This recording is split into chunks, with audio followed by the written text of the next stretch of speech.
So welcome everybody to the October Soils Network of Knowledge webinar.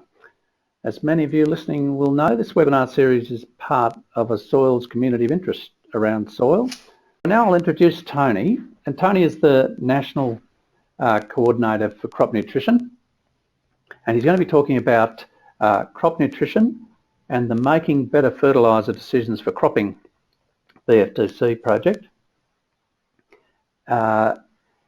And he's, as I said, Tony's the National Coordinator for Crop Nutrition. He manages the More Profit from Crop Nutrition and the Better Fertiliser Decisions for Cropping projects. Tony's got a background in cropping research in northwest New South Wales, and he's been a district agronomist for DPI in the past in the New South Wales Central Tablelands. Tony's project is closely linked to the Extension Oz Crop Nutrition project, which provides online crop nutrition, and Tony mentioned a little bit about that. All right, thanks, Luke. I manage the More Profit from Crop Nutrition project and the BFDC project. They're both GRDC funded initiatives with New South Wales DPI co-investing in them. While I manage them, I must recognise that I sit on a committee with three other esteemed soil nutritionists, Ken Peverell, Mark Conyers and Warwick Doherty, and the four of us manage the project and make sure that it heads on smoothly. I'm going to be talking today about both projects. The first project is MPCN 2, which is funded through GRDC and New South Wales DPI coordinate. We collaborate in running it, and we've got some co-investment in that as well. The second part I'll be talking about BFDC 2, which is the Better Fertiliser Decision Support for Cropping tool that's online. So I'll kick off MPCN 2. It's a national project, GRDC initiative. Obviously we're co-investing in it. It's running in the north, south and west grain regions. The project's been running since 2012 and it's now entered the second phase of the project, hence the MPCN 2. The object of the project was to improve the return on investment from fertiliser inputs by improving the nutrient efficiency of crops, improving the capacity of soils to supply nutrients, reducing the soil's propensity to lose or lock up nutrients, develop improved fertiliser product formulation and design, and look at the potentially valuable low-cost and waste inputs. We had some goals with MPCN, and that was to increase adoption of nutrition knowledge across Australia, improve coordination and communication and extension across the grains and fertiliser industries. And I think with the decline in extension being undertaken by government departments, I think this is a really good aim that we've tried to really meet. Improve tools that are used by grain growers and advisors to improve nutrient use efficiency, and documentation of emerging ideas and capacity challenges. The project is split into 6 themes, and I'll list all the research projects with each theme. I won't talk about the research projects in any great length because there is quite a number of them. The first theme is to make nutrient use efficiency traits available to plant breeders in adaptive backgrounds. The second theme is to better match N, P, K and S inputs to meet crop demand and minimise losses and tie-up. The third is to make better use of micronutrients to correct deficiencies and enhance crop yield. Fourth, develop and test new fertiliser products and adjuvants. 5, provide information to growers to make effective fertiliser decisions. And 6 is coordination of a program with a lasting legacy of analysed, reported and published information. So in theme 1, we have 2 projects currently, phosphorus use efficiency, rhizo sheath project, and quantifying and understanding root variation in winter cereals. In theme 2, we have an accurate soil test for available soil sulphur and potassium, regional soil testing and nutrient guidelines in the west, the same in the north and the same in the southern region. We looked at nitrogen fertiliser response curves, filling the gap for Western Australia, and defining nitrogen response services for sorghum and canola in the northern grains region. Theme 2 has got the bulk of the research projects, and with the research projects, some of these projects are ending this year, but we've also picked up 8 new projects, 6 being 1-year scoping studies and 2 being ongoing research projects. Improving nitrous oxide abatement in high rainfall cropping systems and developing N response curves, reassessing the value of fixed nitrogen, managing potassium nutrition to alleviate crop stress, assessing nutritional benefits of clay amendment and cultivation of sands, and benchmarking wheat yield against nitrogen use. Theme 2, continued nitrogen and water interactions, nutrient performance indicators, phosphorus requirements to accompany high-end fertiliser levels, nutrient stratification and subsurface soil testing, evaluating testing methods for P and K soil reserves, and deep placement of nutrients, organic matter and nutrient availability. Theme 3, we look at managing micronutrient deficiencies in Australia, in cropping systems in Eastern Australia, and we've also got a research project looking at micronutrient deficiencies in Western Australia. Theme 4, we're looking at soil spectroscopy, which is looking at handheld technology to see if you can actually pick up nutrients with this handheld machine. Tactical foliar P fertilisation of dryland crops, and fertilise from waste, which has moved on to its phase 2. Theme 5, analysis frameworks to support profitable fertiliser use, making better fertiliser decisions for cropping systems, BFDC, and with that there's 3 extension projects associated, one in the north, one in the south and one in the west, and these are really important in delivering the key messages coming out of the research. And you may have attended one of the extension workshops being run in the north or the south or the west. The north is being run by Department of Agriculture up there, Cara Klepper. You may have attended something that she's run. In the south it's BCG, and in the west it's the Department of Ag running the extension over there. We also have other extension methodologies which I'll cover a bit later. Theme 6 is coordination of a program with a lasting legacy of analysed, reported and published information, and this is where New South Wales DPI come in as program coordination and communication. So we coordinate the project in terms of getting extension messages out there, as well as the extension projects. We look at feeding information through GRDC's comms unit, but also using Extension Oz as one of our methods of getting information out. We've also got a postdoc student in CSIRO who's working on improving nutrient use efficiency in wheat, and he's had field trials this year, which I went over and had a look at. So he's just trying to endeavour to finish his postdoc and look at the improving nutrient use efficiency. Every year we have an annual workshop, which I think is one of the most important features of the MPCN Phase 2 project. The research is presented to peers and GRDC panel members and the GRDC manager, and this is where they actually get their research peer reviewed by by other scientists, and a lot of these scientists have worked together for many years, and I must say that these scientists are the leading Australian crop nutritionist soil scientists that are around. You've got people like Mike Bell, Mark Conyers, Roger Armstrong, Richard Bell, Ross Brennan, Craig Scanlon, Nigel Wilhelm, Sean Mason, Mike McLaughlin. There's many more, but just to give you an idea, these are the sort of people involved in MPCN. The researchers give a synopsis of the research, and this year we tried to get them to look at what's new to science and what relevance this has to industry. So the research is trying to look at what new science are they actually developing in their research, and how this can be adapted and adopted by industry to actually increase yield. So we're really looking at trying to increase yield as one of the outcomes. After the workshop, the Program Advisory Committee, which is made up of the PLT and the GRDC panel members and some soil scientists, we get together and we discuss the progress of the research and the outputs that the researchers have talked about, and we can make any adjustments following that workshop. So the second part of the talk is about BFDC, making better fertiliser decisions for cropping systems in Australia. I'll refer to this as BFDC, and this is the real crux of I suppose where you can get your crop nutrition critical nutrient guidelines from. So this is what you look like when you come to the opening page of it. I'll give you some background to it. It's supported by the Grains Research and Development Corporation, and it's led by New South Wales Department of Primary Industries. But it was a collaborative effort to actually establish BFDC, and these are all the partners that were involved in getting it together. So it's not something that New South Wales DPI has just come up with or GRDC has come up with.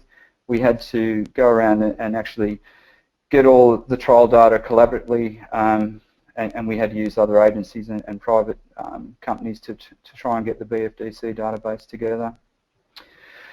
So the reason it really came about was that fertiliser input costs about 25% of variable cost per annum, and a lot of fertiliser decisions weren't being made or relying on soil test knowledge, so this was the real issue that needed to be addressed. And there was a fair bit of level of scepticism by growers that soil tests don't reflect crop response, and that recommendations that they were given may have been biased due to biased data. So phase 1 of BFDC sought to address this by collation of all public and private soil test crop response data for N, P, K and S that it could get its hands on. So we went back 30 years, going into people's sheds, in the shipping containers, looking at what data they'd actually had or what trials they'd undertaken, looking at it and then entering it into a database. The crop types that are included are cereals, pulses and oilseeds. One of the things that was picked up by BFDC is the fact that there's very little data on pulses. There's a lot being done on cereals, there's been a lot done on canola, but when you're talking about your minor pulse crops or major pulse crops, if you're a major pulse grower, there is a real hole in the data in that crop area. The data is stored in a single repository for access by approved users, and I think you have to actually undergo some training to get access to it, and I'll talk a little bit about how you get access to it.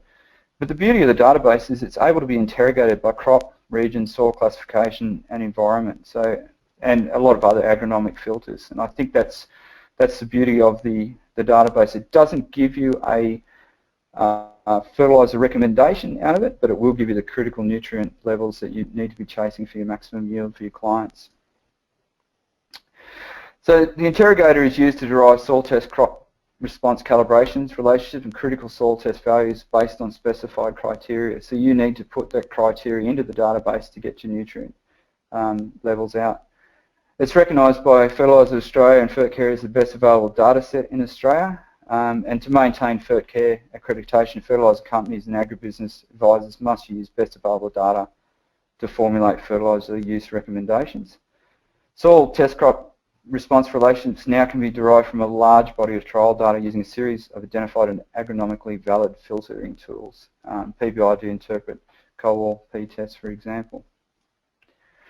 So some of the data requirements, trial data requirements to go into it is that we need to have site location, crop type, experimental design, soil sampling depth, soil test method and the units reported, mean grain yield tonne per hectare for each treatment, data owner, custodian, and Y0 and Y max and the equation fitted treatment yield. So the trial data that goes into this database has to be of a high standard when it gets put in to make sure that there's no issues with it, so that you can have real confidence in the outputs of the database. Some of the sampling depths that are included, this is some of the information you can filter and interrogate the database on. Obviously you've got 0 to 10, going down to 90 to 120 centimetres for some of your deep end sort of soil tests. Some of the laboratory analytical methods included, so you can actually interrogate the database if you're really interested in Co-P, or if you want to look at BSES, you can change those filtering tabs.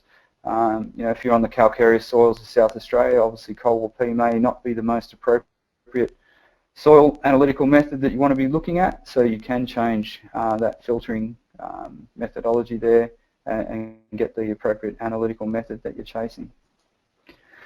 So interpreting the BFDC interrogator output, when you look over here, we're looking at 90% of your Y max as 90% and above being optimum, below 90% being below optimum, and anything above optimum, you're really not getting any economic return for your value, for your input of fertiliser.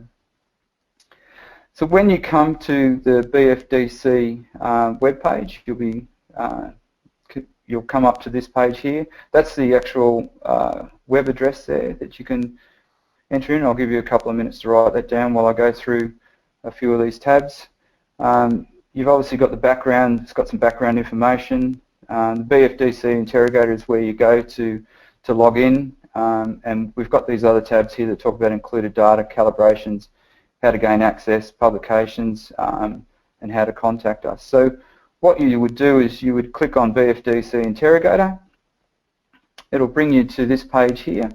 If you have a username and password, this is where you enter it. If you don't, you have to click on this button here, register, and it'll bring you to this page here. I won't go through all the tabs and all the buttons and all the filtering because these are screen grabs and they are quite small. And to actually get access to this, you can do the online training or you can do face-to-face training, which takes about 3.5 hours. So I think I'll be very general in terms of how you actually gain access.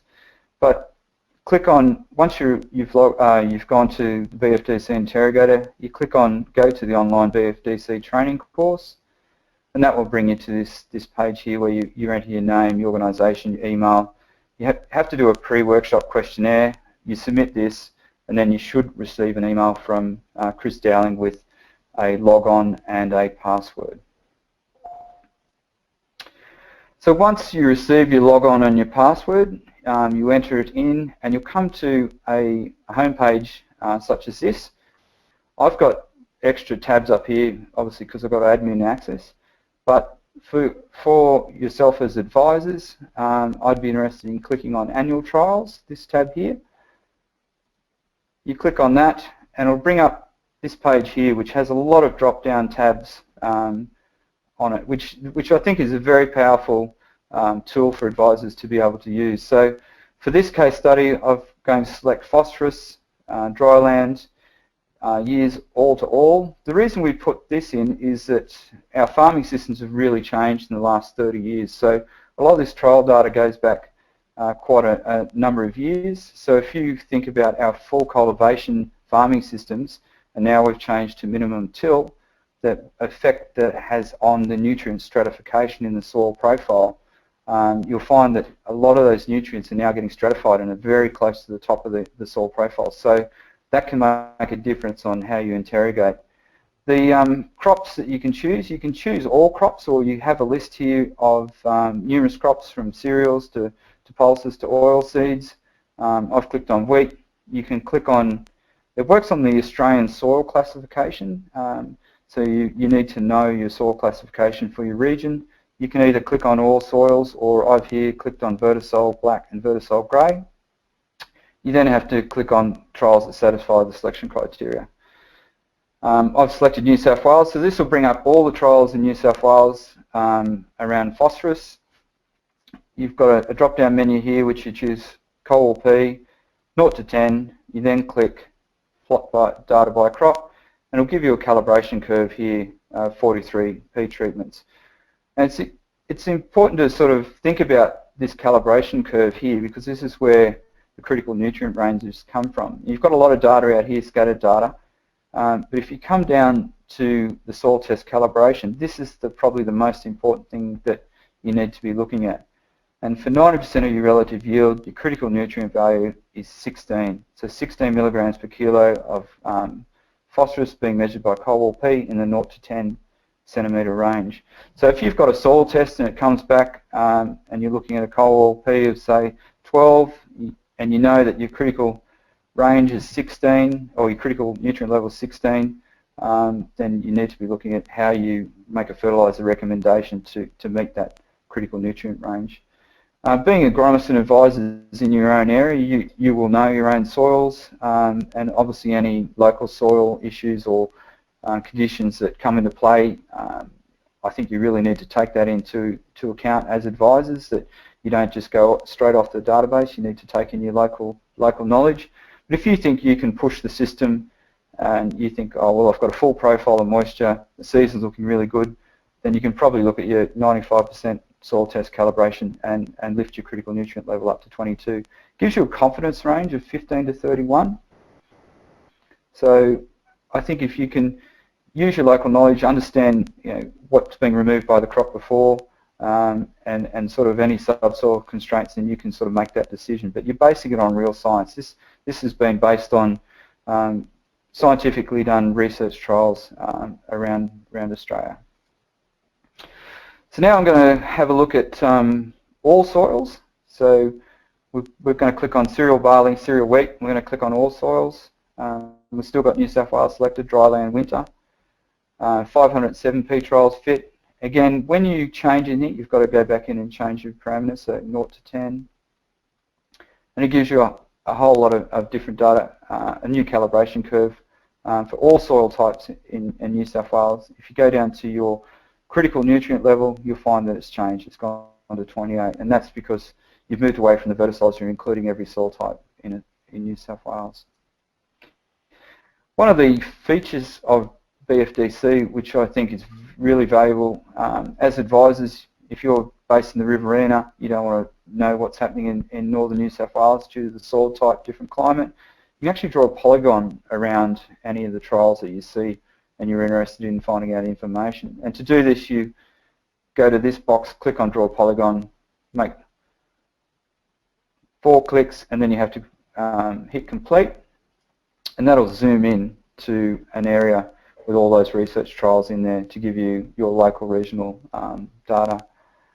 So if we now plot data by crop, we come up with 98p treatments, and for that southern area of New South Wales, 90% relative yield, your critical nutrient level is around 33 milligrams per kilo of phosphorus measured by Co-ordinator P. I'll just go back. One of the things that you can do is you've got all this data, a lot of it fitting the calibration curve, but if you look out here, you've got some outliers.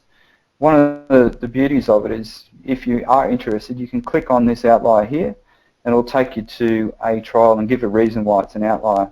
This is one of the trials done by Dr. Mark Conyers out of Wagga Wagga, and if you have a look here, the trial stress factors, you can see it was really having a severe drought, so that's one of the reasons why it's an outlier. One of the other things you can do if you're really interested in filtering down to getting trial data that shows anything above maximum of 2 tonne, like I've put 2 tonne in, but you could, if you're in a high rainfall area and you're only interested in knowing about yields over 4 tonnes or 5 tonnes, this is where you can filter in, put in maximum yield of 2 tonnes. If you know your growing season rainfall and you want to only look at the trials that meet that data, you can put your growing season rainfall in here, your soil pH, organic carbon. You can also filter for below 4 tonnes if you're in a dryland, or you can just leave it completely blank.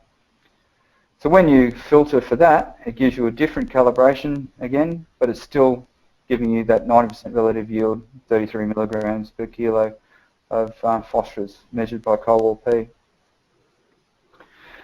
So now if we go to Western Australia, if there's any Western Australians listening, then the beauty of this database is it's a national database.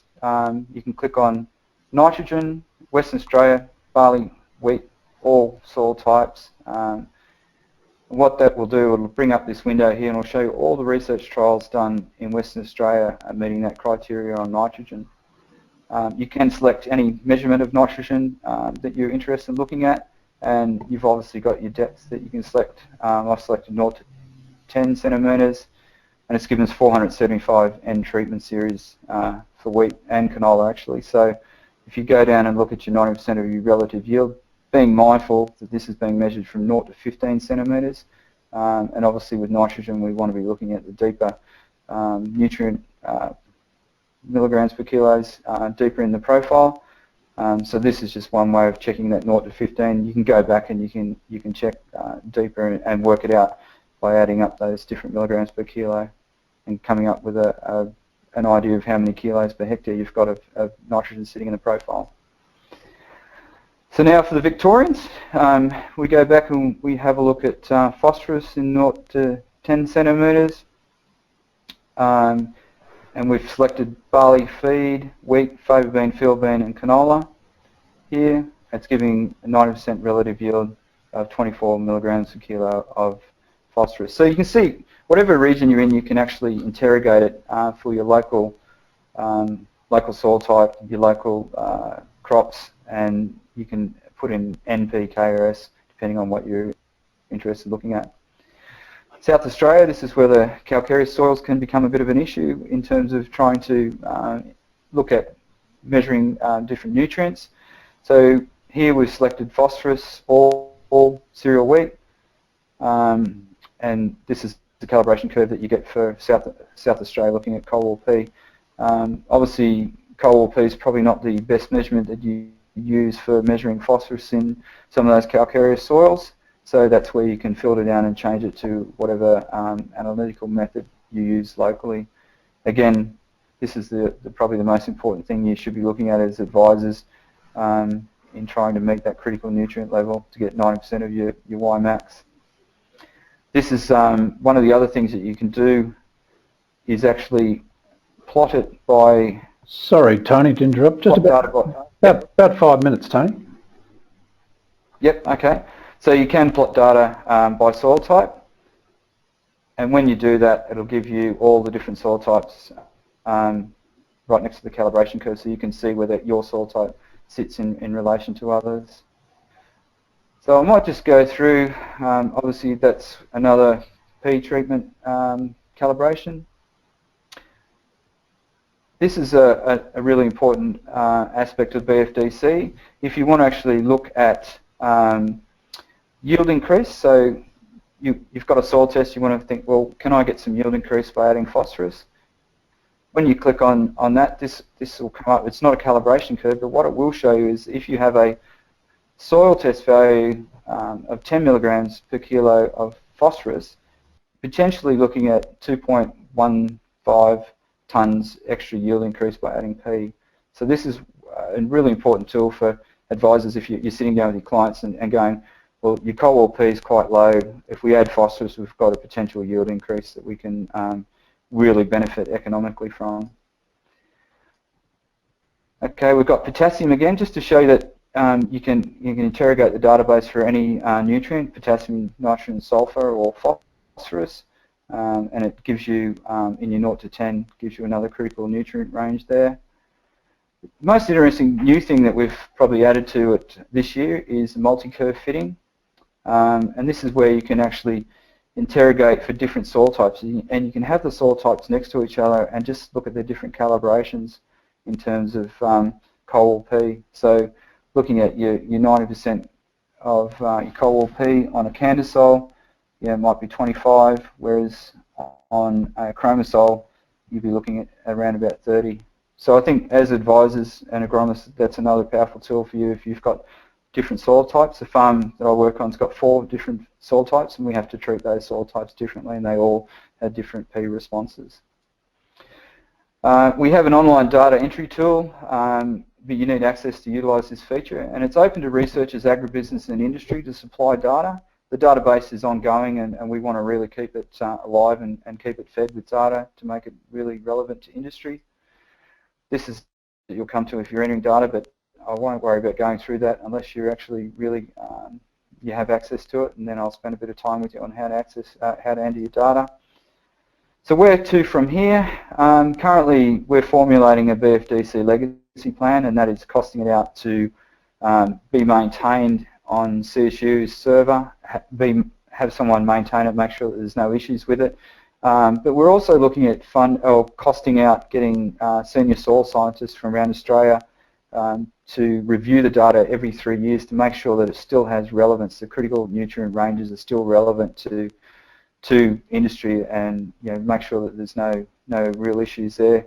The universities are adopting it. Currently it's being taught in UNE and CSU, so all the new agronomists and advisors coming out of those universities have undergone BFDC training and are authorised users. We're looking at Murdoch University using it, and that's probably where we'll be looking at trying to get more adoption from. The ongoing trial data entry tool. We actually have online training for it. You can do it, which I mentioned, the online training. But we are doing face-to-face training, which is about 3.5 hours face-to-face with myself and Janet, and we'll run you through the training, and you'll be authorised at the end of this. We take you through a bit of background, take you through some stats, some formulas, and then you have to do some case studies. Currently I've run 4 of these in New South Wales, and I'm looking at running another 2 in each region per year, but depending on demand we may increase that. So in summary, I'd have to say it's probably the best data set available for advisors and agronomists to use to make their fertiliser decisions. I'd probably really ask you guys to be aware of the MPCN 2 project and BFDC projects, because a lot of the crop nutrition research is coming out of MPCN. There are obviously other crop nutrition trials being done elsewhere by other agencies and other projects, but MPCN, I'd really look out for it, try and be aware of that branding and think, what can I get out of this for myself and my clients? Provides really critical nutrient levels to base your fertiliser recommendations on. It's able to be interrogated for soil, environment and agronomic filters, and the data is coming from some of Australia's best crop nutritionists and soil scientists, and I think we're really in a lucky position with MPCN that we've got such great scientists working with us on crop nutrition. Where can you get information from? We're working closely with E-Extension Oz, looking ground cover, GRDC updates. Obviously we'll be releasing a lot of information at GRDC updates. We've done a Crop and Pasture Science Journal special edition. Agronomy conference, there were some papers presented there from MPCN research. Media releases, field days, radio. I'll be doing a feature in Landline later in 2016. The 3 extension projects with Liam Ryan, Cara Klepper and Ali Way, I think there's a lot of information coming out of those projects, so be aware of those. Fact sheets, and potentially we can be contributing to grow notes. I've just put this page in. This is Extension Oz, and I think this is a really great place to get your crop nutrition information from. They also have crop diseases on there, but a lot of the MPCN researchers are doing 2-minute videos and being placed onto Extension Oz. And I'll pull it up there, and I'd really like to thank GRDC and Luke Bange for organising the webinar. But you can get more information from the BFDC website, GRDC website. If you put in MPCN into the website and search for it, it'll come up with some really detailed information on MPCN. And if you want further information, I've put my email address there, and also my assistant Janet Clyde. We can supply information to you. And again, there's the Extension Oz website. These are the contributors to MPCN and BFDC. I think we need to highlight that, again, it's not just New South Wales DPI, it's not just GRDC, it's a national project, multi input from a lot of agencies. And thank you very much.